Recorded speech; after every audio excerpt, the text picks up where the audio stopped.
Hey there, and welcome back. 10 most commonly asked questions about numerology.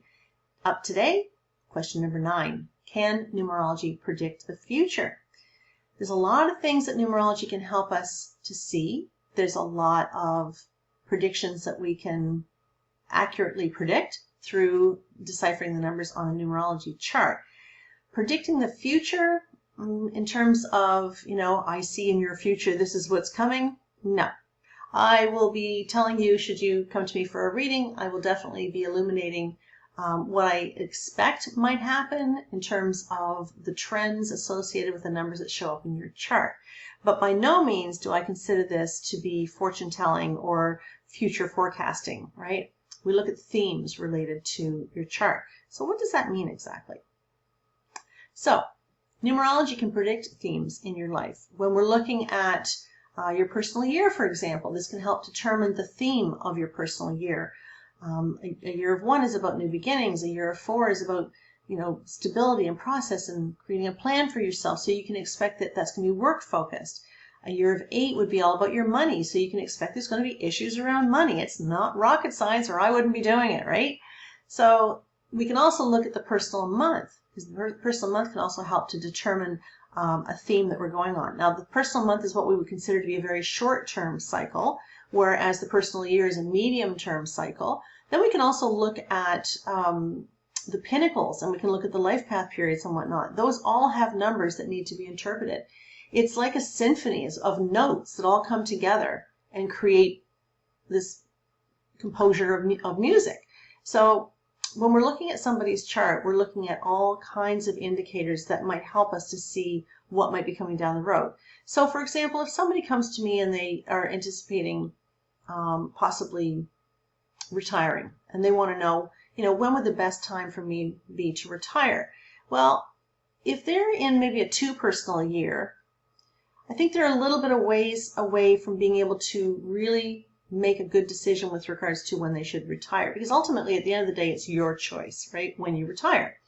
But I can look at a chart and say, you know what, I'd kind of like to see you go through a 7 personal year where you really give this a lot of thought. Then let's go through the 8 personal year where we can talk about your money and focus on the money and go see your financial advisor and kind of get a handle on how much money you're going to need and are you set up properly. And then when we push into the year of 9, that's the year of endings. Well, that would be a natural place to leave your job in favor of starting a new beginning the following year after that. So that is one area that we can help to sort of predict the trends that would support your decision. So is that predicting the future? No, it's not. But it is helping you to make better decisions based upon the alignment of your chart and staying in the flow of that. Okay. So the universal year will also provide us with a bit of an umbrella. We talked about this earlier, of predictable energy for that particular year. So for example, 2020, when I'm filming this is a 4 universal year. So the 4 universal year is all about coming up with a better plan. It's revisiting your old plan and seeing where you need to maybe tweak it a little bit.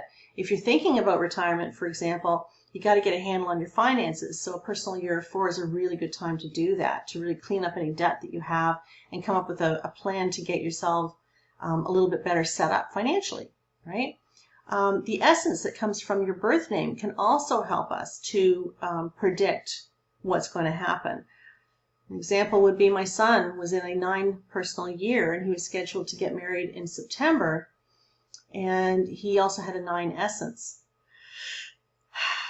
That's not exactly a really good lineup to be getting married and just making a whole new start. So I didn't jump on the bandwagon to book my tickets to go to this wedding because I was quite certain the wedding wouldn't happen. And sure enough, the whole thing blew up. So the relationship is over. They broke up. The wedding is over. And he is onwards and upwards, and he's rebuilding his life. I could see it clearly on the chart. I wasn't going to jump all over it because I knew it wasn't going to happen. However, he could have chosen to push through it, and both of them could have made it happen, and that's a possibility. Again, this is not a crystal ball. Numerology does not provide you with a crystal ball that you can look into and go, oh, I see this is going to happen in your future. No, but it does give you a heads up. It does give you an idea. It's kind of like the Mercury retrograde. If you know anything about Mercury retrogrades, you know that this is not a good time to be purchasing electronics, anything electrical, anything to do with cellular telephones or your computers and things like that, or hooking up your Wi-Fi during that time, or signing contracts. We know that that is not a good time to do that. It's about a 3-week period that happens 3 or 4 times a year. We know that that's not a good time. This isn't, predicting the future. This is about common sense. The astrological lineup is giving you a heads up to say, hey, from this point to this point, this is not a good idea for you to be doing any of those things I just suggested. So it helps you to stay in alignment. It helps you to swim in the flow, right? It helps you to make decisions based upon what your chart is saying. For example, if you are in an 8 personal year, okay, the 8 personal year typically is about your money. If I see a 9 essence, which is coming from your birth name in there, I don't know, I would be kind of maybe being a little bit more cautious with your money, because it might be, the 8 is about your money, the 9 essence is about the endings. This could be that this is an ending to the way in which you're going to earn your money. So that could be you losing your job, right? If you're in a 9 personal year with a 2 essence, that could mean the ending to a relationship, right? The 2 is about the partnership, the 9 is about the endings. If you're in a 5 personal year with an 8 essence in it, the 5 personal year is about change, unexpected events. Didn't see that coming, okay? You've got an 8 essence. What do we know about the 8? The 8's about the money, right? So that could be an unexpected windfall. That'd be amazing. It could be an unexpected expense. Could be a tax bill that came in you weren't expecting. Things like that. So when we really know how to decipher the chart, when we really know how to read it, and we really know how to interpret the numbers and the cycles, that can help us to make better decisions, which can help to ensure a better future for ourselves. But numerology is not the crystal ball. It's not going to say, oh, this is definitely going to happen. I mean, I've made lots of predictions that people have sent me back, messages to say, oh my God, Anne, you were absolutely bang on. That was completely right on.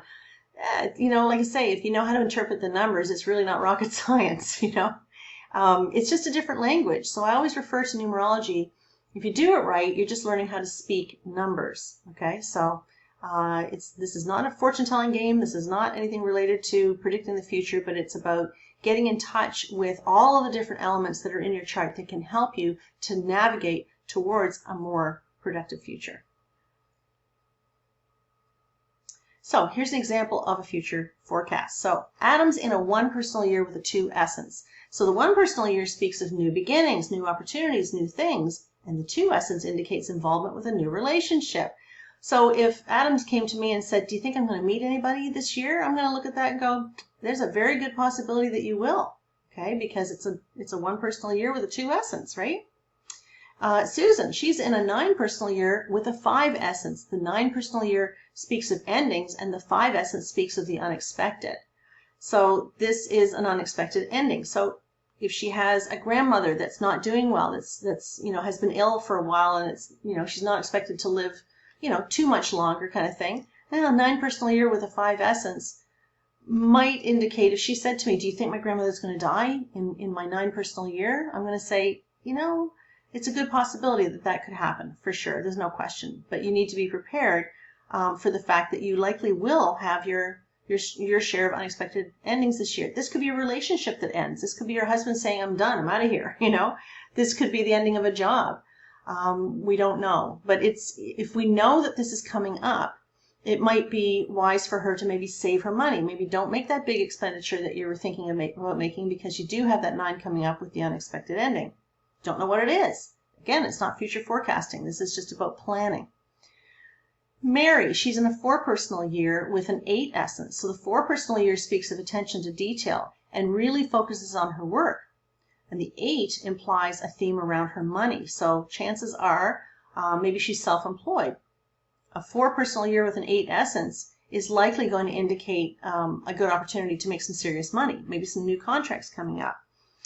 But on the other side of that, it could also be a 4 personal year could be a struggle with money, a real focus on the money, having to pay back a debt that she wasn't really anticipating. So there's different ways. So to interpret these things, so when I'm doing a reading for somebody, I'm asking a lot of questions. I have to get kind of a feel for what's going on in your world, what's going on in your life.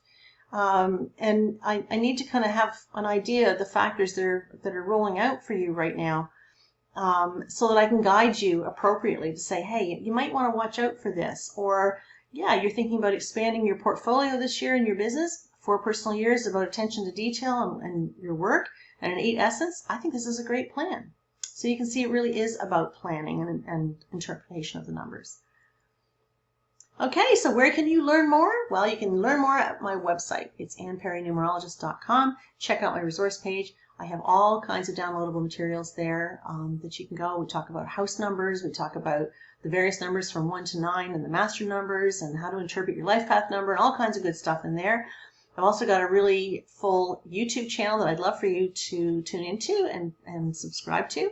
I've got my Facebook page, Ann Perry Numerologist. I've got a Facebook group for Master Number 11s. I've also got all kinds of courses available as well, and there are more coming up every day. So you might want to check that out as well on my website.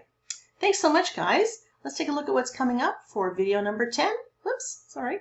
Video number 10 is, what is a soul's contract? Let's find out what the heck that's all about and why we even bother writing one and what it all entails. So I'm looking forward to seeing you then. Hoping you're having a great day. Take care and bye for now.